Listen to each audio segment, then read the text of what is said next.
परिचय। कोई भी वस्तु जिसमें द्रव्यमान और आयतन हो उसे पदार्थ कहते हैं। पदार्थ को इस प्रकार भी परिभाषित किया जाता है कि जिस भी वस्तु में जड़त्व हो उसे पदार्थ कहते हैं। सभी ठोस, द्रव और गैसें जिनसे आपके दैनिक जीवन में सामना होता है वो किसी न किसी प्रकार के ठोस हैं। आप जीव विज्ञान में सजीवों के वर्गीकरण से परिचित ही हैं। उद्देश्य।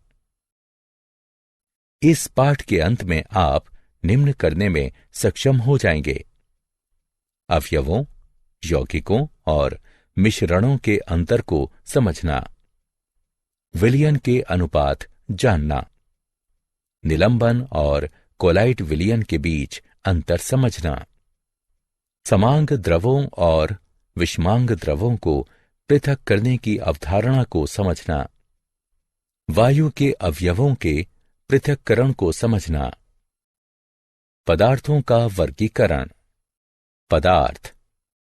पदार्थ एक द्रव्य होता है जिसकी संरचना समान होती है।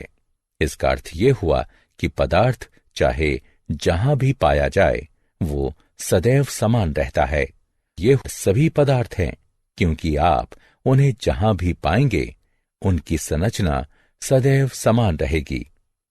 सभी अवयव और सभी यौगिक पदार्थ कहे जाते हैं। अवयव वे पदार्थ होते हैं जो एक प्रकार के परमाणु से बने होते हैं। इस समय कुल 113 ज्ञात अवयव हैं जिनमें से ज्यादातर धातुएं हैं। आवर्त सारणी में दिए गए चिन्ह ज्ञात अवयवों को व्यक्त करते हैं। परमाणु भी छोटे कणों से बने होते हैं लेकिन उन्हें सामान्य रासायनिक तरीके से विभाजित नहीं किया जा सकता। यौगिक और प्रावस्था।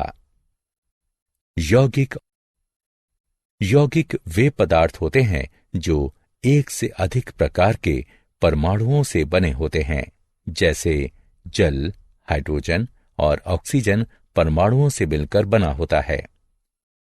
कार्बन डाइऑक्साइड कार्बन और ऑक्सीजन परमाणुओं से मिलकर बनी है। खाने वाला नमक सोडियम और क्लोरीन परमाणु से मिलकर बना है। यौगिक मिश्रण से अलग होते हैं जिसमें वे रासायनिक रूप से जुड़े होते हैं। अवयवों के विपरीत यौगिकों को सामान्य यौगिक अभिक्रियाओं से अपघटित किया जा सकता है या तोड़ा जा सकता है। प्रावस्था। पदार्थ का वह क्षेत्र जिसका अपना स्वतंत्र गुण धर्म हो उसे प्रावस्था कहते हैं। चॉकलेट बिस्किट के टुकड़े में आटे और चॉकलेट के टुकड़े का गुणधर्म भिन्न होता है, इसलिए वे भिन्न प्रावस्था को व्यक्त करते हैं। शुद्ध स्वर्ण जो कि एक अवयव है उसमें सिर्फ एक प्रावस्था होती है। इटालियन ड्रेसिंग में कई प्रावस्थाएं होती हैं, जबकि लवण युक्त जल के विलयन में केवल एक प्रावस्था हो सकती है। समांगी पदार्थ और मिश्रण। समांगी पदार्थ। कोई भी पदार्थ जिसमें केवल एक प्रावस्था हो उसे समांगी पदार्थ कहते हैं। हाइड्रोजन जैसे अवयव और चीनी जैसे मिश्रण और लवण जल जैसे विलयन को समांगी माना जाता है क्योंकि वे एक समान होते हैं। एक सैंपल के सभी क्षेत्र सैंपल के सभी दूसरे क्षेत्रों के समान होते हैं। मिश्रण दो या अधिक पदार्थों से मिलकर बने होते हैं जो भौतिक रूप से जुड़े होते हैं। विशेष मिश्रण अलग अलग सैंपल में भिन्न भिन्न हो सकता है। कुछ मिश्रण इतने अच्छी तरह मिले हुए होते हैं कि उन्हें केवल एक प्रावस्था से बना समांगी माना जाता है। दूसरे मिश्रण जो एक से अधिक प्रावस्था से बने होते हैं उन्हें विषमांगी मिश्रण कहते हैं। विलयन विशेष प्रकार के समांगी पदार्थ होते हैं क्योंकि वे यौगिक से भिन्न होते हैं। विलयन के भाग भौतिक रूप से जुड़े होते हैं ना कि रासायनिक रूप से। जब आप 1 गिलास लवण जल डालते हैं तो लवण जल के साथ रासायनिक अभिक्रिया नहीं करता। दोनों भाग आपस में इतनी अच्छी तरह मिल जाते हैं कि प्राप्त विलयन को एक समान कहा जाता है। आइस टी, कॉफी, मिश्र धातु और जो हवा हम श्वास के रूप में लेते हैं, सभी विलयन का उदाहरण हैं। विलयन 2 भागों से मिलकर बनते हैं, विलय जो घुलते हैं और विलायक जो घुलाते हैं। लवण जल में नमक विलय है और जल विलायक है। विषमांगी मिश्रण। विषमांगी मिश्रण एक से अधिक प्रावस्थाओं से मिलकर बने होते हैं और उन्हें भौतिक रूप से पृथक किया जा सकता है।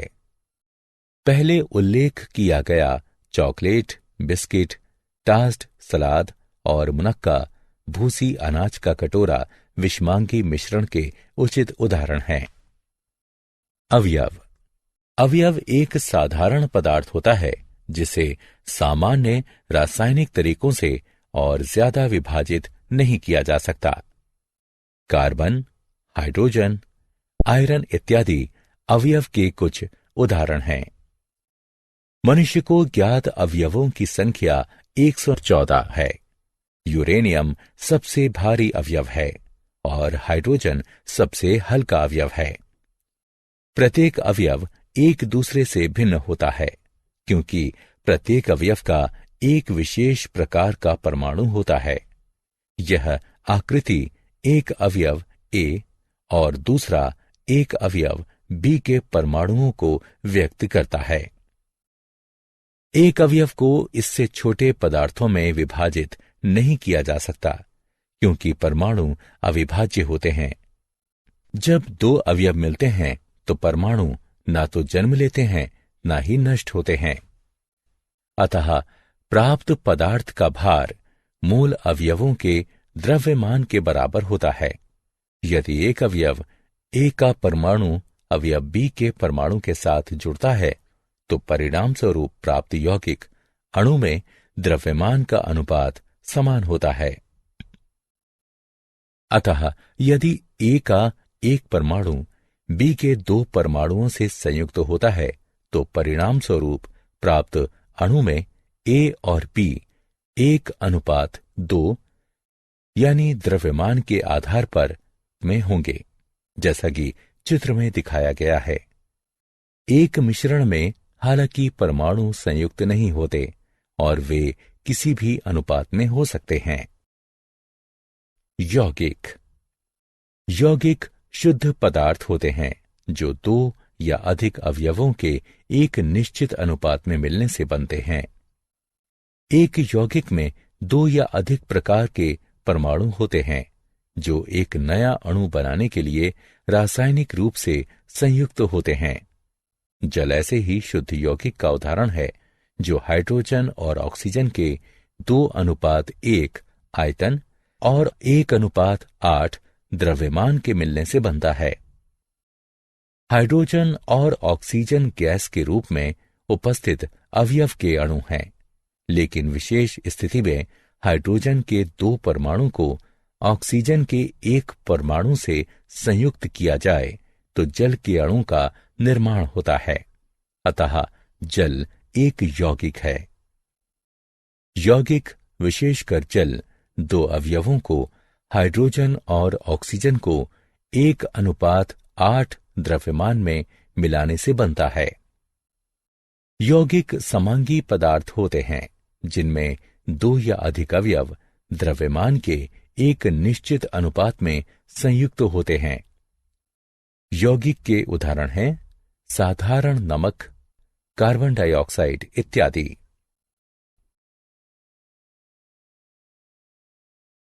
अवयव और यौगिक में विभेद।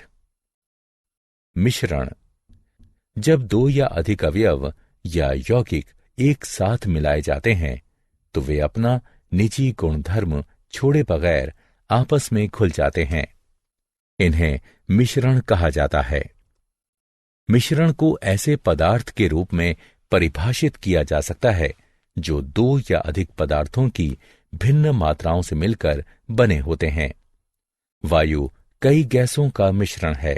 इसमें ऑक्सीजन, नाइट्रोजन जैसे अवयव तथा CO2 और जल वाष्प जैसे यौगिक होते हैं।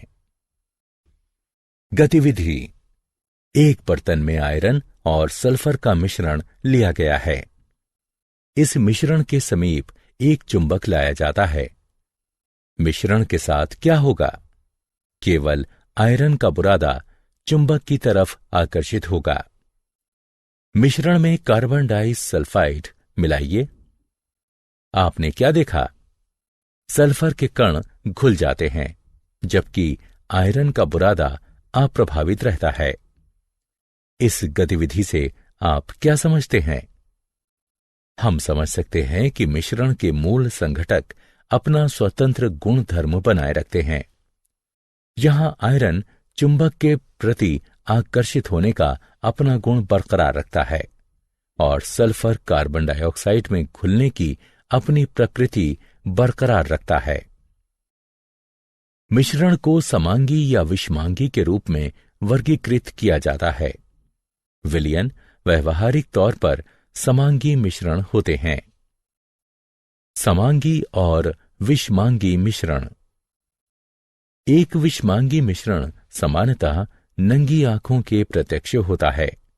यह दो भिन्न प्रकार के पदार्थों लवण और काली मिर्च, तेल और सिरका इत्यादि का मिश्रण होता है, जो कि भिन्न भौतिक अवस्थाओं, द्रव और गैस अवस्था में हो सकते हैं या नहीं भी हो सकते हैं। समांगी मिश्रण नंगी आंखों से देखने पर एक ही पदार्थ दिखाई देता है। इसका अर्थ है कि केवल एक भौतिक अवस्था, यानी केवल ठोस या केवल द्रव इत्यादि प्रत्यक्ष होती है और दो या अधिक पदार्थ इस प्रकार मिलाए जाते हैं कि नंगी आंखों से अलग अलग पदार्थों को पहचानना असंभव होता है। इसका एक उदाहरण है कृत्रिम मक्खन। आमतौर पर कृत्रिम मक्खन 3 तरह के पदार्थों से बना होता है। हालांकि तीनों पदार्थ मिलकर एक ऐसा पदार्थ बनाते हैं जो एक पदार्थ दिखता है। यौगिक और मिश्रण के बीच विभेद। गतिविधि। मिश्रण और यौगिक के बीच अंतर का अध्ययन करने के लिए एक चीनी मिट्टी के बर्तन में 56 ग्राम आयरन का बुरादा लीजिए। इसमें 32 ग्राम सल्फर चूर्ण मिलाइए। इन्हें अच्छी तरह से मिलाइए। एक दूसरे चीनी मिट्टी के बर्तन में 56 ग्राम आयरन और 32 ग्राम सल्फर चूर्ण लीजिए। इस बर्तन को उच्च तापमान तक गर्म कीजिए। अब आपने क्या देखा? अब एक चुंबक लीजिए। इसे दोनों बर्तनों के ऊपर से ले जाइए। अपने प्रेक्षण को दर्ज कीजिए। जब आयरन का बुरादा और सल्फर चूर्ण को चीनी मिट्टी के बर्तन में लिया जाता है तो वे एक मिश्रण बनाते हैं। आयरन और सल्फर परस्पर मिलते नहीं हैं। आयरन और सल्फर दोनों अपना स्वतंत्र गुण धर्म बनाए रखते हैं। जब हम मिश्रण के समीप एक चुंबक लाते हैं तो आयरन का बुरादा चुंबक की प्रति आकर्षित होता है। विलयन। दो या अधिक पदार्थों का मिश्रण एक विलयन, एक निलंबन या कोलाइड हो सकता है। जब शुद्ध पदार्थ आणविक परमाणुओं या आयन आकार के होते हैं तो पदार्थ की अवस्था को आणविक प्राकीर्णन की अवस्था कहा जाता है। एक विलयन दो या अधिक पदार्थों का समांगी आणविक प्राकीर्णन होता है। इसे इस रूप में भी व्यक्त किया जा सकता है कि विलयन दो या अधिक पदार्थों का एक समांगी मिश्रण होता है। समांगी का अर्थ है कि सभी जगह एक समान। अतः वो विलयन जो समांगी मिश्रण हो उसका संगठन हर जगह समान होगा। शक्कर का विलयन स्पष्टता तरल होता है और हम शक्कर के टुकड़ों को जल के अणुओं से सूक्ष्मदर्शी से भी अलग नहीं कर सकते। विलयन के कुछ उदाहरण हैं लवण युक्त जल, शक्कर का विलयन, कॉपर सल्फेट और एसिटिक अम्ल का जल में विलयन यानी सिरका। वह तरल जिसमें पदार्थ घुलते हैं उन्हें विलायक कहते हैं। वह पदार्थ जो विलायक में घुलकर विलयन बनाते हैं उन्हें विलय कहते हैं। शक्कर के विलयन में शक्कर विलय है, जल विलायक है। सामान्यतः किसी भी विलयन में विलय की मात्रा विलायक की मात्रा से कम होती है। विलयनों के प्रकार। विलयनों को घुले हुए विलय की मात्रा के आधार पर वर्गीकृत किया जा सकता है।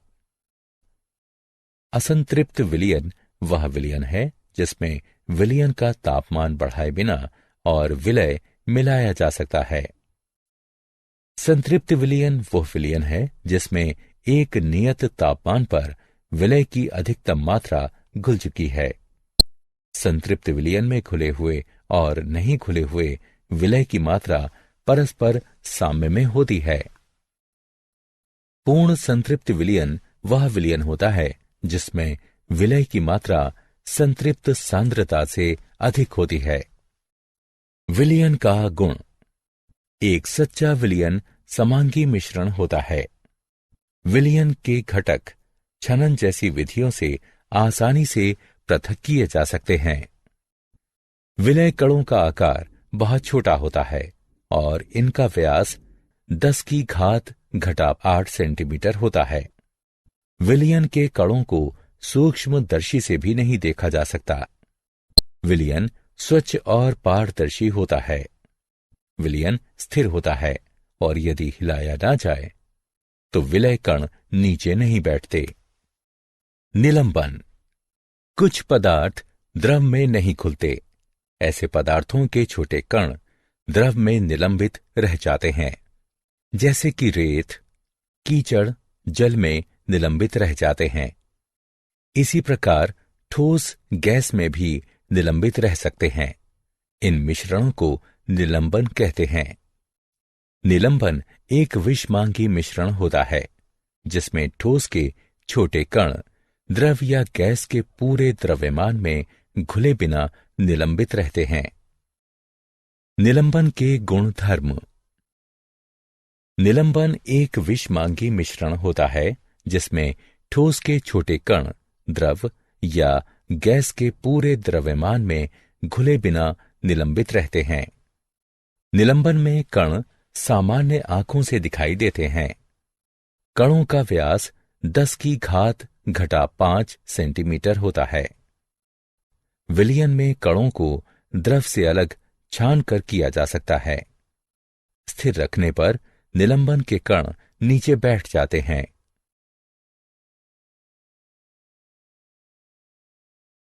कोलाइड। कोलाइड विलयन देखने में समांगी लगता है, किंतु उच्च क्षमता वाले सूक्ष्मदर्शी से देखने पर यह वास्तव में विषमांगी होता है। कोलाइड सच्चे विलयन और निलंबन के मध्य होता है। कोलाइड वह विलयन होता है जिसमें विलय के कण का आकार सच्चे विलयन से बड़ा किंतु निलंबन से छोटा होता है। इस तालिका में कुछ कोलाइडों के सामान्य उदाहरण दिए गए हैं। टिंडल प्रभाव। कोलाइड अपने से गुजरने वाले प्रकाश को फैला देता है। इसका अर्थ है कि कोलाइड से होकर गुजरने वाली प्रकाश की किरण दिखती है। यदि अंधेरे कमरे में रखे कोलाइड से प्रकाश की किरण गुजरे तो प्रकाश का पथ कोलाइड कणों द्वारा प्रकाश के फैलाव के कारण देखा जा सकता है। इसी प्रकार का प्रभाव तब भी देखा जा सकता है जब प्रकाश की किरण धूल भरे वायु से होकर गुजरती है। कोलाइड कणों द्वारा प्रकाश के फैलाए जाने की परिघटना को टिंडल प्रभाव कहते हैं। यह प्रभाव सच्चे विलयनों में नहीं दिखाई देता। द्रवों में टिंडल प्रभाव लेजर पॉइंटर की सहायता से आसानी से देखा जा सकता है। यदि आप दूध को इतना पतला करें कि यह लगभग पारदर्शी हो जाए, या आपके पास किसी प्रकार का विलयन हो, जैसे कि कोलाइडल सिल्वर, तो लेजर की किरण द्रव से गुजरते हुए आसानी से देखी जा सकती है। मिश्रण और दो अमिश्रणीय द्रवों का पृथक्करण। एक मिश्रण के घटकों को पृथक करना। विस्मांगी मिश्रण को सामान्य भौतिक विधि जैसे हाथ से चुनकर, छानकर इत्यादि से पृथक किया जा सकता है, लेकिन मिश्रण के घटकों को अलग करने के लिए विशेष विधियों की आवश्यकता होती है। दो अमिश्रणीय द्रवों का पृथक्करण। दो अमिश्रणीय द्रवों का पृथक्करण कीप द्वारा किया जा सकता है।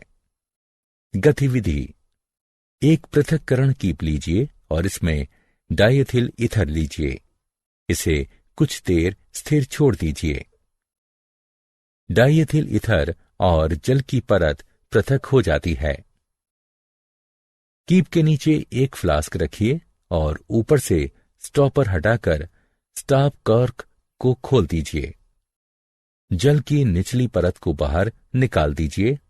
जब डायथिल ईथर स्टॉप कॉर्क के पास पहुंचे तो पृथक्करण कीप के स्टॉप कॉर्क को बंद कर दीजिए।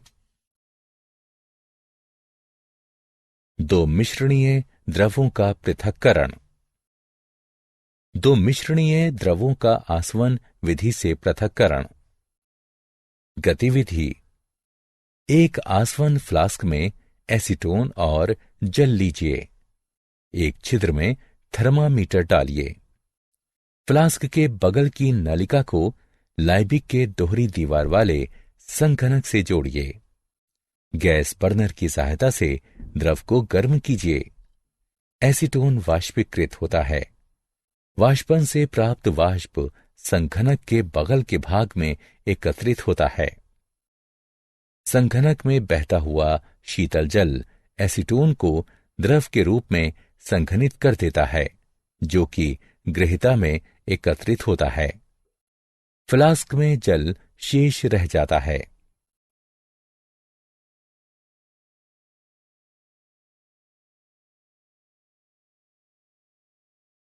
ऊर्ध्वपातन।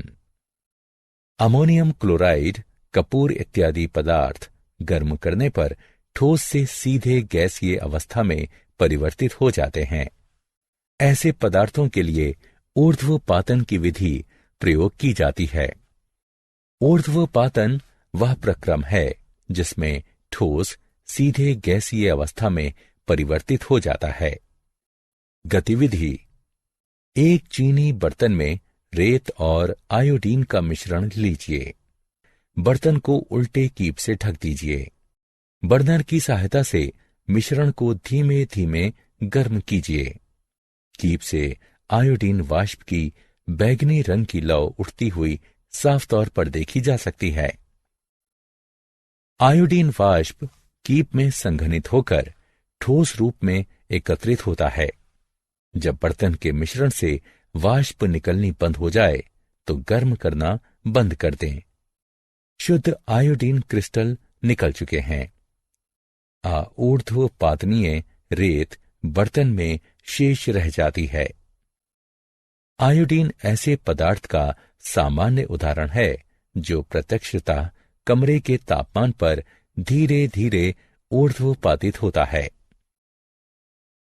क्रिस्टलीकरण। किसी पदार्थ के गर्म विलयन को ठंडा करने पर वह उसी पदार्थ का शुद्ध क्रिस्टल प्रदान करता है। गतिविधि। बीकर में 100 ml पानी लीजिए। तनु सल्फरिक अम्ल की कुछ बूंदें डालकर विलयन को अम्लीकृत कीजिए। पानी को गर्म कीजिए। जब यह उबलना शुरू कर दे तो इसमें कॉपर सल्फेट चूर्ण को धीरे धीरे तब तक मिलाइए जब तक कि संतृप्त विलयन न प्राप्त हो जाए। विलयन को छान लीजिए। इसे ठंडा होने दीजिए। थोड़े समय बाद आप विलयन में कॉपर सल्फेट के नीले रंग के चमकदार क्रिस्टल देख पाएंगे। भौतिक परिवर्तन। शुद्ध पदार्थ और मिश्रण के बीच का अंतर समझने के लिए हमें भौतिक परिवर्तन और रासायनिक परिवर्तन का ज्ञान होना चाहिए। रंग, कठोरता, दृढ़ता, तरलता, घनत्व, गलनांक, क्वथनांक इत्यादि भौतिक गुण हैं। भौतिक परिवर्तन। किसी पदार्थ की आंतरिक अवस्था में परिवर्तन भौतिक परिवर्तन होता है, क्योंकि यह परिवर्तन पदार्थ के संगठन में परिवर्तन के बगैर होता है और पदार्थ की रासायनिक अवस्था में कोई परिवर्तन नहीं होता है। उदाहरण, हालांकि बर्फ, जल और जलवाष्प भिन्न दिखते हैं और उनका भौतिक गुण भी भिन्न होता है, लेकिन रासायनिक रूप से ये सभी समान हैं। रासायनिक परिवर्तन। यदि पदार्थ की भौतिक अवस्था में परिवर्तन हो तो इसे रासायनिक परिवर्तन कहते हैं। उदाहरण 1, जल तथा खाना पकाने वाले तेल दोनों द्रव हैं, लेकिन उनका रासायनिक गुणधर्म भिन्न है। उनकी गंध और ज्वलनशीलता भिन्न है। हम जानते हैं कि तेल हवा में जलता है, जबकि जल आग को बुझाता है। तेल का रासायनिक गुण उसे जल से भिन्न बनाता है। उदाहरण 2, जलना एक रासायनिक परिवर्तन है। जलने की प्रक्रिया में एक पदार्थ दूसरे से क्रिया करके अपने रासायनिक संगठन में परिवर्तन लाता है। रासायनिक परिवर्तन पदार्थ के रासायनिक गुण धर्मों में परिवर्तन लाता है तथा हम नया पदार्थ पाते हैं। रासायनिक परिवर्तन को रासायनिक प्रतिक्रिया भी कहा जाता है। सारांश। आइए हमने जो कुछ सीखा है उसे संक्षेप में दोहराएं। पदार्थ को मुख्यतः अवयव, यौगिक और मिश्रण के रूप में वर्गीकृत किया जाता है। अवयव वे पदार्थ हैं जो केवल एक तरह के परमाणु से बने होते हैं। यौगिक वे पदार्थ हैं जो एक से अधिक प्रकार के परमाणुओं से बने होते हैं। मिश्रण दो या अधिक प्रकार के पदार्थों के भौतिक रूप से मिलने से बनते हैं। एक विलयन दो या अधिक पदार्थों का समांगी आणविक फैलाव होता है। वह द्रव जिसमें पदार्थ घुलता है उसे विलायक कहते हैं। वह पदार्थ जो विलायक में घुलता है उसे विलय कहते हैं। विलयन को असंतृप्त, संतृप्त और पूर्ण संतृप्त के रूप में वर्गीकृत किया जाता है। निलंबन एक विषमांगी मिश्रण होता है जिसमें ठोस के छोटे कण द्रव या गैस के पूरे द्रव्यमान में घुले बगैर निलंबित रूप से विद्यमान रहते हैं।